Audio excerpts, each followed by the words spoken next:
Right, girls and boys, I'm gonna tell you a little story, I know. And it's about the old days, how things used to be. This was back in the 1700s. And there was a Texas senator, I'm not going to say his name to protect his identity, but he had a wife, big Christian woman, fantasy wife for straight men, but terrible wife for gay men. But anyhow, this man would pursue his sexual fantasies and would make her watch. Now I know that sounds familiar, like something on ID, but it's not. And this man would do things to this woman. He would just not do things to his slaves and make her watch. He would do things to her and make the slaves watch. And so that's what really made things sort of kind of lingering between them. But that didn't stop him from committing her to a mental asylum because he would not do what he wanted her to do. So he had her committed.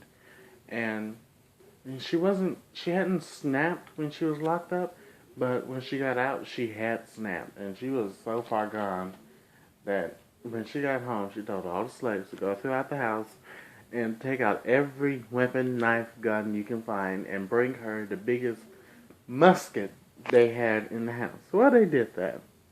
And she loaded it up more than you were supposed to. And remember that because you're going to need that later in the story. But she loaded it up more than she was supposed to, but then she put these nails, those shells, and everything in it. Not just little stuff, a lot of stuff. And she just loaded it up, and she told the slaves to gather around the house and don't stop looking at it until he had left the house or she had left the house. And she was hunting around the house looking for him. See, she knew he had ran and hid somewhere because the slaves were still looking at the house. She was hunting and looking for him about 15, 20 minutes. Then after that, they said that they heard the loudest noise. It sounds like 3 freight trains hitting each other all at the same time. And they heard a loud yell before they heard the gunshot. But they said it was just a massacre. Blood everywhere and just everywhere. Couldn't even recognize the man. They thought she had shot a slave that went crazy till they looked at his hands and saw that he was a white man. And so then, they just said, take her to court. But nobody really liked the man. So everybody was happy because the judge dropped the case because they didn't have enough evidence. Yeah, right. But then, it came time to bury him. And she said, I don't care what you do. You can put him in a ditch for all I care. Don't bring him back to my house. I'm not having a funeral for him or anything.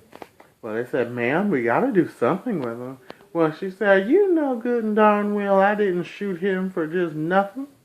So why would I kill him then put him in the ground myself? Y'all better do that. And the rest is history. But their names cannot be released for protection. I don't want to get sued. But later, that is the story of this Texas senator who drove his wife crazy and she killed him in a horrible way. Just letting you know, men, be good to your women. Bye.